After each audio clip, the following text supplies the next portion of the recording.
이방 세계 최초의 이방인 교회로 세워진 안디옥 교회의 출현은 2000년 기독교 역사에서 또 하나의 획을 긋는 사건이라고 했습니다. 그러나 안티옥 교회가 교회의 역사에서 그토록 큰 비중을 차지하고 있다고 해서 그 교회가 밖으로 이미 잘 알려진 위대한 사도들에 의해서 세워진 것은 아니었습니다. 안디옥 교회의 태동은 놀랍게도 지중해의 섬 구브로와 북아프리카의 항구 도시 구레네에서 온 자신들을 전혀 드러내지 않는 몇 사람의 그리스도인들에 의해서 이루어졌습니다. 그 몇 사람들은 전혀 자신들을 밝히지 않는 무명의 존재들이었지만 그러나 그들에 의해 세워진 안티옥 교회는 생명이 넘치는 교회였습니다. 그 몇 사람에 의해 태동된 안디옥 교회로 인해서 안디옥에 있는 수많은 이방인들이 주님을 영접하는 생명의 역사가 일어난 것입니다. 그것이 가능할 수 있었던 것은 지난 시간에 살펴본 것처럼 하나님의 손이 하나님의 영광을 위해 자신들을 가리려는 그 몇 사람들과 함께 하셨기 때문입니다. 그 몇 사람들은 보잘것없고 그 존재조차도 알려지지 아니한 무명의 인물들에 지나지 않았지만 그러나 그들을 붙들고 계시는 하나님의 손은 천지를 창조하신 전능하신 손이었습니다. 그러므로 우리에게 중요한 것은 우리가 무엇을 지니고 있느냐 하는 것이 아니라 누구의 손에 사로잡혀 사느냐 하는 것이라고 말씀드렸습니다. 똑같은 종이 한 장이라 할지라도 누구의 손에 쥐어져 있느냐에 따라서 그 종이가 쓰레기처럼 버려질 수도 있고 위대한 예술품으로 보존될 수도 있습니다. 이와 마찬가지로 우리가 언젠가 썩어 문드러질 우리 자신들의 손만 의지하면서 살아가느냐 혹은 천지를 창조하신 하나님의 손에 사로잡혀 사느냐에 따라서 우리의 인생은 쓰레기처럼 공동묘지에서 썩어져 버리는 허망한 삶으로 끝나버릴 수도 있고 영원하신 하나님의 손 안에서 하나님의 명작품으로 승화될 수도 있습니다. 본문 22절을 보시겠습니다.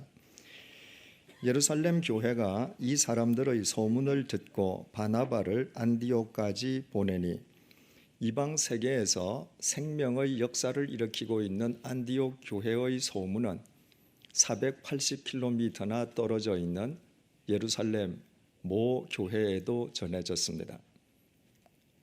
그때까지 유태 그리스도인들로 구성되어 있던 예루살렘 모 교회는 이방 세계에서 할례도 받지 아니한 이방인들을 위한 이방인 교회가 세워졌다는 사실에 대해서 놀라거나 이의를 제기하거나 전혀 공박하지 않았습니다.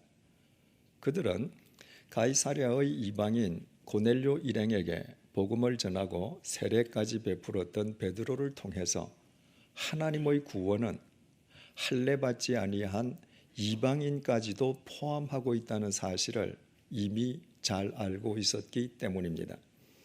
예루살렘 모 교회는 지체 없이 바나바를 안티옥 교회의 목회자로 파송했습니다.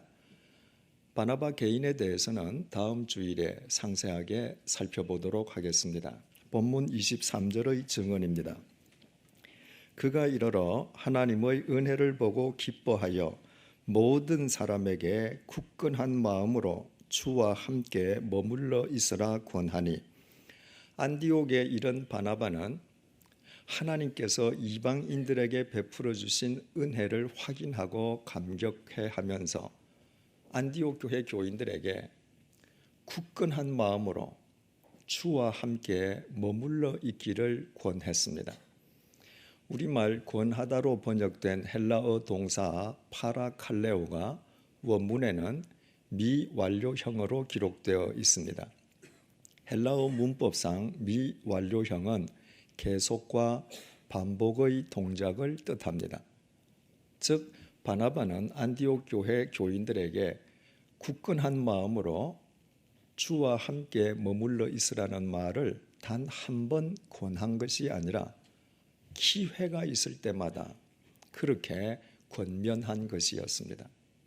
왜 그랬을까요? 굳건한 마음으로 주와 함께 머물러 있는 것, 바로 그것이 믿음이기 때문입니다. 그리스도인으로 살아가는 데에 그 이외에는 다른 길이 없습니다. 24절을 보시겠습니다. 바나바는 착한 사람이요 성령과 믿음이 충만한 사람이라 이에 큰 무리가 죽게 더하여 지더라. 바나바가 안디옥 교회의 목회자가 되기 시작하면서부터 안디옥에 있는 더 많은 사람들이 안디옥 교회로 몰려오기 시작했습니다. 그 모든 사람들은 말할 것도 없이 굳건한 마음으로 주와 함께 머물러 있기를 원하는 사람들이었습니다. 그렇다면 굳건한 마음으로 주와 함께 머물러 있다는 것은 구체적으로 무슨 의미이겠습니까? 우리말 함께 머물러 있다라고 번역된 헬라어 동사 프로스메노는 꼭 붙어 있다는 의미입니다. 그러므로 굳건한 마음으로 주와 함께 머물러 있으라고 하는 것은 굳건한 마음으로 전혀 흔들림 없는 마음으로 어떤 경우에도 주님을 놓치지 않겠다는 마음으로 주님을 붙들고 살라는 의미입니다. 믿음은 굳건한 마음으로 주님을 붙들고 사는 것입니다.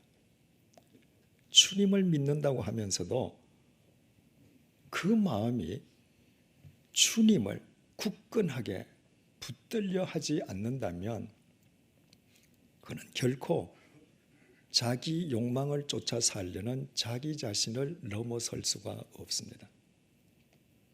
그런 사람에게 하나님의 말씀은 아무리 들려져도 단순한 지식, 정보 이상의 의미를 지닐 수는 없습니다.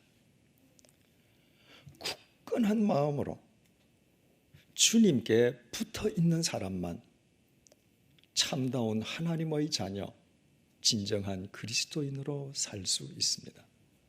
굳건한 마음으로 주님께 붙어 있는 사람을 통해서만 주님의 생명과 능력이 역사하시기 때문임은 두말할 나위가 없습니다. 하나님께서 아담과 하와를 창조하신 이래 이 세상에 태어났던 인간들이 오늘까지 얼마나 많았겠습니까? 그야말로 온 우주의 별보다도 더 많고 전 세계 모든 바닷가의 모래알을 합친 것보다 더 많지 않겠습니까? 그런데 헤아리는 것 자체가 불가능할 정도로 그 많은 인간들 가운데에 이 땅에 오셨던 성자 하나님이신 예수 그리스도와 함께 3년을 밤낮 동안 함께 동거한 사람은 단 12명밖에 없었습니다. 그렇다면 그 사람들은 특별히 주님으로부터 크나큰 은혜를 입은 사람들임이 분명합니다. 그들은 3년 동안 이 세상 누구보다도 주님의 말씀을 많이 들었습니다. 그들은 주님께서 이 땅에 계시는 동안 행하신 모든 표적과 기사의 증인이기도 했습니다. 주님께서 온갖 병자들을 고치시고 죽은 자를 살리시고 떡 5조각과 물고기 2토막으로 수많은 군중을 먹이시고 바다 위를 걸어오시고 말씀 한마디로 폭풍을 잠재우시는 것을 그들은 글이나 소문으로 접한 것이 아니라 그 모든 것을 자신들의 두 눈으로 생생하게 목격했습니다. 이 세상 누가 그 12사람보다 더 큰 은혜를 입었다고 말할 수 있겠습니까? 그러나 그 12명의 제자들이 모두 처음부터 주님의 진실된 제자로 살았던 것은 아니었습니다. 그들은 주님을 모시고 사는 3년 동안 많은 실수를 거듭했습니다. 그들의 몸은 주님 곁에 있었지만 굳건한 마음으로 주님께 붙어 있으려 하지는 않았기 때문입니다. 3년 동안 주님을 따르지만 그들의 마음이 주님께 붙어 있으려 하지는 않았을 때 그들은 주님을 이용해서 자신들의 야망을 이루려는 추악한 인간에 지나지 않았습니다. 그들이 참된 그리스도인으로 참된 주님의 제자로 산 것은 모두 그들이 굳건한 마음으로 주님께 붙어 있는 삶을 살기 시작한 이후였습니다. 그들이 굳건한 마음으로 주님께 붙어 있을 때 그들 모두는 이스라엘 최하층민에 불과했지만 주님께서 생명과 능력으로 역사해 주셨기에 그들은 인류의 역사를 새롭게 하는 주님의 제자로 살아갈 수 있었습니다. 하지만 그 12명 가운데에 가룟 유다만은 예외였습니다. 가룟 유다는 12명의 제자 중에서 회계를 맡을 정도로 주님의 특별한 신임을 받은 사람이었습니다. 그러나 가룟 유다는 3년 동안 몸은 주님 곁에 있었으면서도 끝내 굳건한 마음으로 주님을 붙들려 하지는 않았습니다. 몸은 주님 곁에 있는데 그의 마음은 변함없이 세상의 물질에만 고정되어 있었습니다. 그래서 은 30냥에 진리이신 예수 그리스도를 팔아먹는 희대의 배신극을 벌리고 말았습니다. 이 땅을 거쳐간 그 수없이 많은 인간 가운데에 주님으로부터 특별한 은혜를 입고 주님의 12제자가 되는 특별한 선택을 받았음에도 불구하고 가룟 유다가 마음으로 주님을 붙들려 하지는 않았을 때 그는 자기 욕망에 눈먼 욕망의 노예 이상이 될 수는 결코 없었습니다. 오늘 본문 속에서 바나바가 굳건한 마음으로 주께 붙어 있으라고 한 이 말을 사도 바울의 용어로 표현한다면 예수 그리스도 안에 있으라는 것입니다. 사도 바울은 자신의 서신서를 통해서 예수 안에, 그리스도 안에, 예수 그리스도 안에, 주 안에, 하나님 안에, 성령 안에 라는 말을 무려 164번이나 되풀이했습니다. 사도 바울은 한때 교회를 핍박하던 주님의 대적이지 않습니까? 그러므로 그 자신이 예수 그리스도 안에 있지 않고서는 삼위일체 하나님 안에 있지 않고서는 결코 자기를 뛰어넘어 그리스도인답게 살 수 없다는 사실을 그 누구보다 잘 알고 있었던 것입니다. 사도 바울은 로마서 7장 19절에서 24절을 통해 이렇게 탄식했습니다. 내가 원하는 바 선은 행하지 아니하고 도리어 원하지 아니하는 바 악을 행하는도다. 만일 내가 원하지 아니하는 그것을 하면 이를 행하는 자는 내가 아니요 내 속에 거하는 죄니라. 그러므로 내가 한 법을 깨달았노니 곧 선을 행하기 원하는 나에게 악이 함께 있는 것이로다. 내 속 사람으로는 하나님의 법을 즐거워하되 내 지체 속에서 한 다른 법이 내 마음의 법과 싸워 내 지체 속에 있는 죄의 법으로 나를 사로잡는 것을 보는도다. 오호라, 나는 곤고한 사람이로다. 이 사망의 몸에서 누가 나를 건져내랴.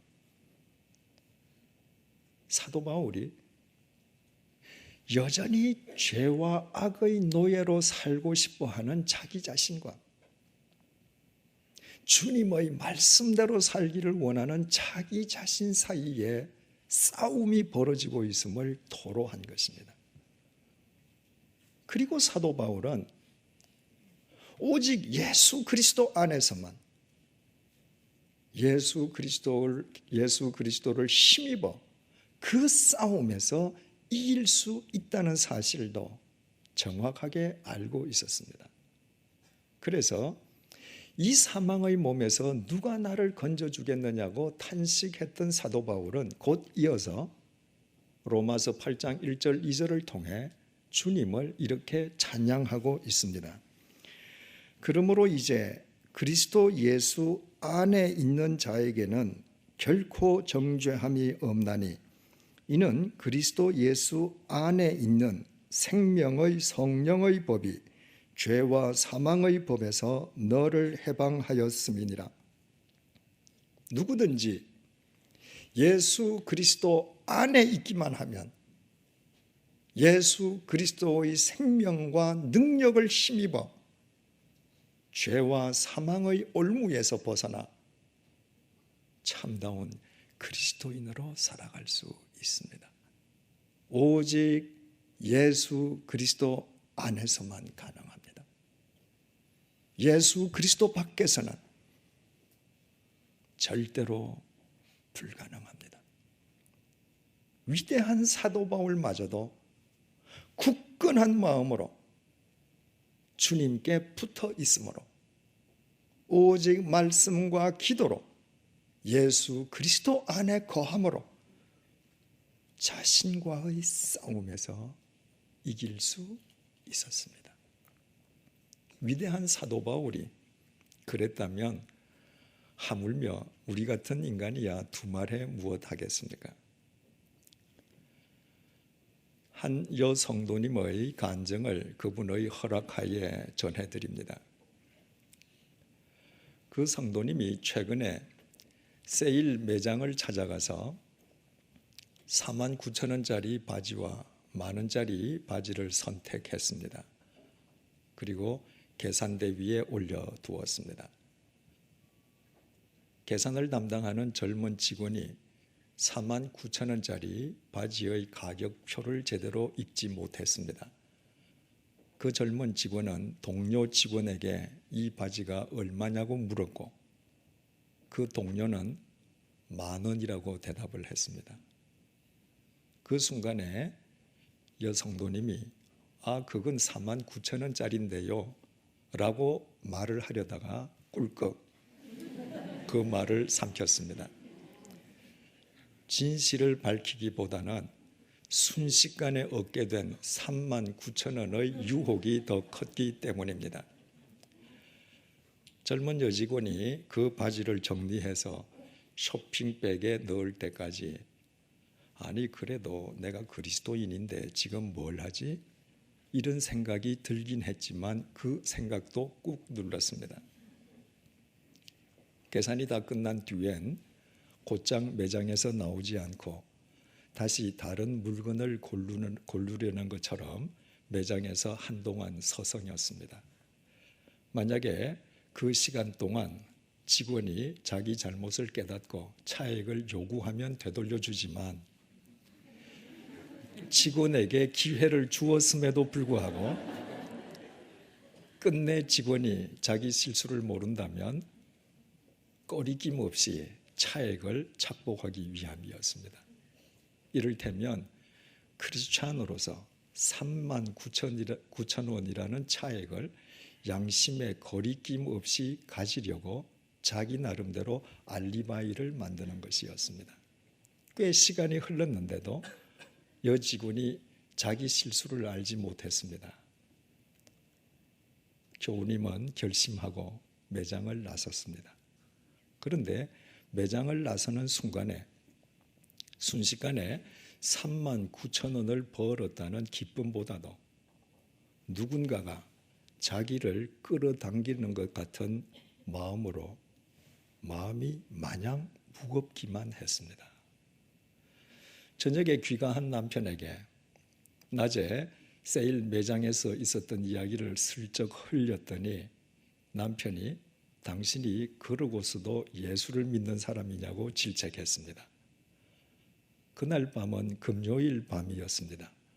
부부가 함께 구역 성경 공부에 참여했는데 그날의 주제가 마침 빌레몬서였습니다.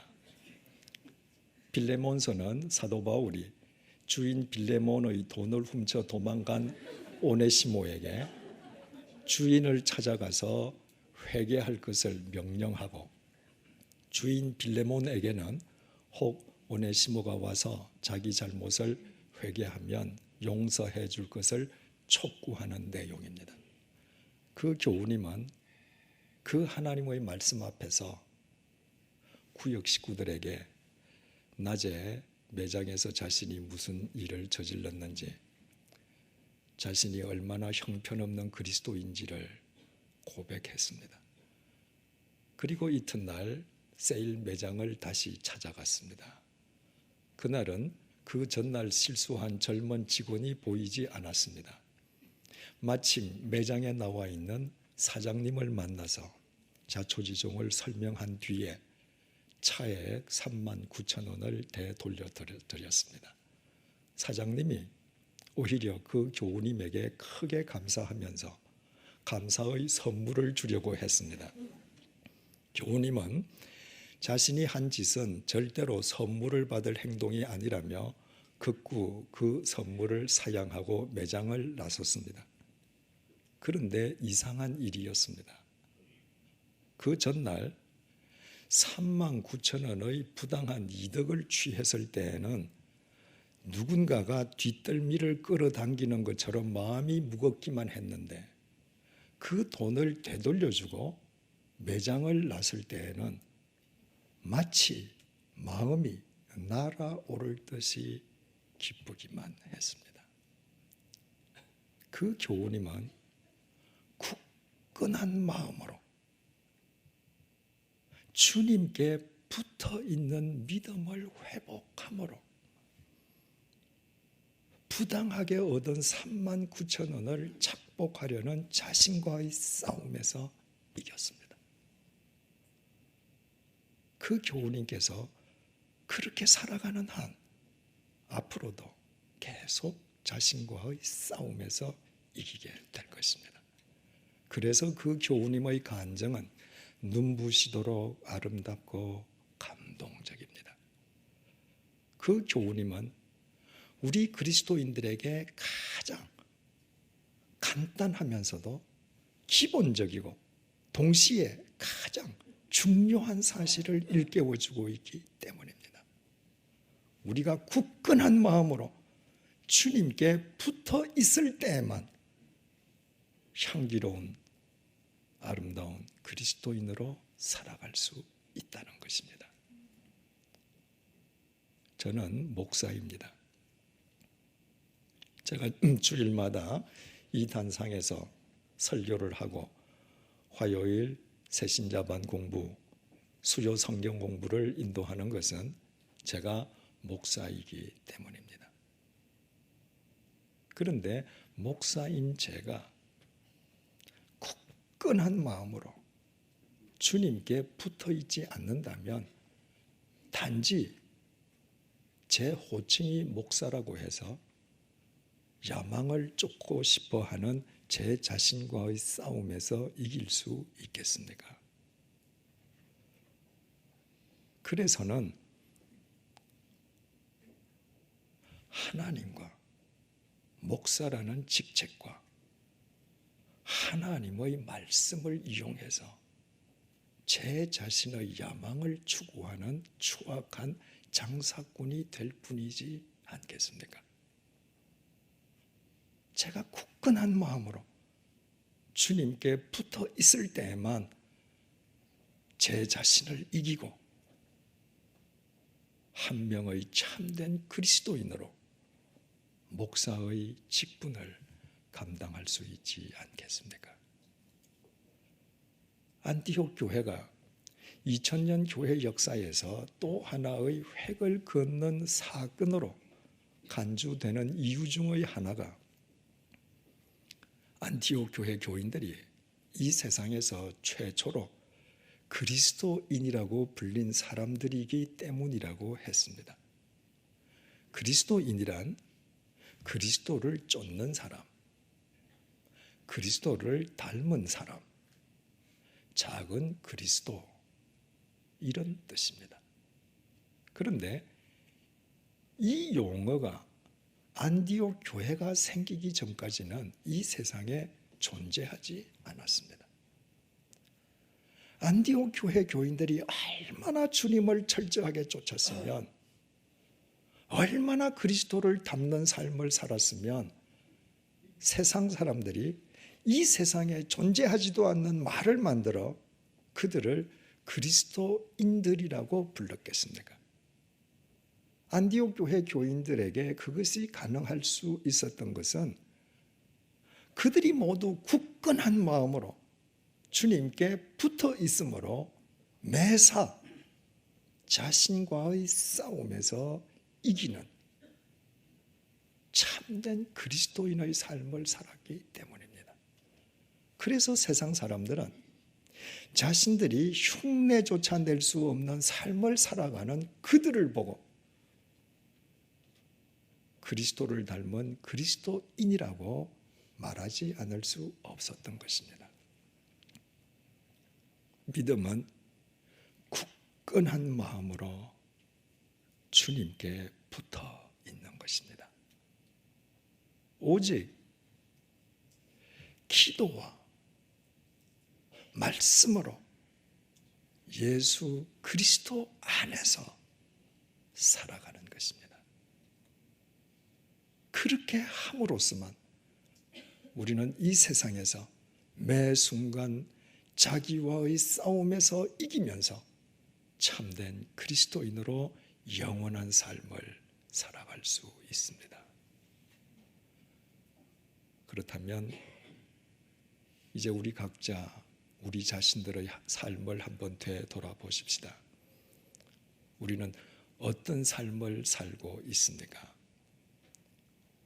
몸은 매주일 예배당 안에 있지만 그러나 마음으로는 여전히 세상을 향한 채 미련한 가롯 유다와 같은 삶을 살고 있지는 않습니까? 만약 그렇다면 참회의 절기인 사순절 넷째 주일을 맞이해서 우리는 당장 회개해야만 합니다. 주님 곁에 몸은 있으면서도 마음으로 주님을 붙들려 하지는 않았던 가롯 유다, 주님 곁에 있으면서도 마음으로 세상에 집착했던 가롯 유다는 자기와의 싸움에서 완패함으로써 스스로 자기 목을 메어 죽는 비참한 최후를 맞았기 때문입니다. 주님을 믿는다고 하면서도 자기 욕망을 쫓느라 주님에게 붙어 있으려 하지 않는 사람들은 가롯 유다처럼 분명히 다른 사람들보다 은 30냥을 더 지닐 수는 있습니다. 그러나 그것은 자기 생명을 스스로 해치는 미련한 자해 행위임을 잊어서는 안 될 것입니다. 우리의 육체가 이 땅에 살아있는 한 지금까지 그래왔던 것처럼 앞으로도 그리스도인으로 살아가기 원하는 우리 자신과 욕망을 쫓아 살려는 우리 자신 사이에는 치열한 싸움이 계속될 것입니다. 가롯 유다라고 해서 뿔 달린 도깨비도 아니고 사도 바울이라고 해서 인간이 넘볼 수 없는 신적 존재인 것도 아닙니다. 자기와의 싸움에서 패하면 가롯 유다가 되는 것이고 자기와의 싸움에서 이기면 주님에 의해 사도 바울이 되는 것입니다. 단 한 번밖에 없는 귀한 인생을 더 이상 미련한 가롯 유다처럼 살기를 원치 않으십니까? 그렇다면 우리 모두 안디옥 교회 교인들처럼 굳건한 마음으로 주님께 붙어 있으십시다. 언제 어디서나 사도 바울처럼 살기를 원하십니까? 그렇다면 오직 말씀과 기도로 예수 그리스도 안에서 살아가십시다. 그때 우리는 언제 어디에서나 우리 자신과의 싸움에서 이기는 그리스도인이 될 것이요, 우리가 우리 자신과의 싸움에서 이기는 그리스도인이 되는 동안에만 우리는 더 이상 자기 생명을 자해하는 미련한 가롯 유다가 아니라 우리를 스쳐 지나가는 1초 1초를 영원으로 건져 올리는 지혜로운 바울이 될 것입니다. 그리고 그때 2000년 전 안디옥에서처럼 세상 사람들은 자신들이 도저히 흉내낼 수 없는 진리의 삶을 사는 우리를 가리켜 저들은 진정한 그리스도인이라고 말할 것입니다. 기도하시겠습니다. 성자 하나님이신 예수님과 3년 동안이나 함께 지낸 사람들은 이 땅에 태어난 모든 인간 가운데 단 12명밖에 없었고 가룟 유다는 특별한 은총을 입은 그 12명 중의 한 사람이었습니다. 그러나 그의 몸은 주님 곁에 있었을 망정 그의 마음은 세상의 재물에만 고정되어 있었습니다. 그 결과 그는 다른 사람보다 은 30냥을 더 지닐 수는 있었지만 그로 인해 비참한 최후를 맞고 말았습니다. 그 어리석은 가룟 유다가 실은 우리 자신의 모습임을 이 시간 깨닫게 해 주셔서 감사합니다. 우리 역시 하나님을 믿는다고 하면서 우리의 마음은 세상을 향해 있었습니다. 그 결과 우리는 매 순간 자기와의 싸움에서 백전백패하면서 가룟 유다처럼 우리 자신의 생명을 스스로 해치는 자해 행위를 해왔습니다. 참회의 절기인 사순절 넷째 주일을 맞아 우리의 허물과 어리석음을 회개하오니 용서해 주십시오. 우리 모두 안디옥 교회 교인들처럼 굳건한 마음으로 주님께 붙어 있을 수 있도록 성령님께서 우리를 도와주십시오. 그래서 세상 사람들이 자신들이 감히 흉내조차 낼 수 없는 삶을 사는 우리를 가리켜 진정한 그리스도인이라 칭하게 해 주십시오. 사도 바울처럼 언제 어디서나 오직 말씀과 기도를 통해 예수 그리스도 안에서 살게 해 주십시오. 그래서 주님 안에서 자신과의 싸움에 늘 백전백승하면서 더 이상 자신의 생명을 자해하는 어리석은 가룟 유다가 아니라 우리를 스쳐 지나가는 1초 1초를 영원으로 건져 올리는 지혜로운 바울이 되게 해 주십시오. 예수님의 이름으로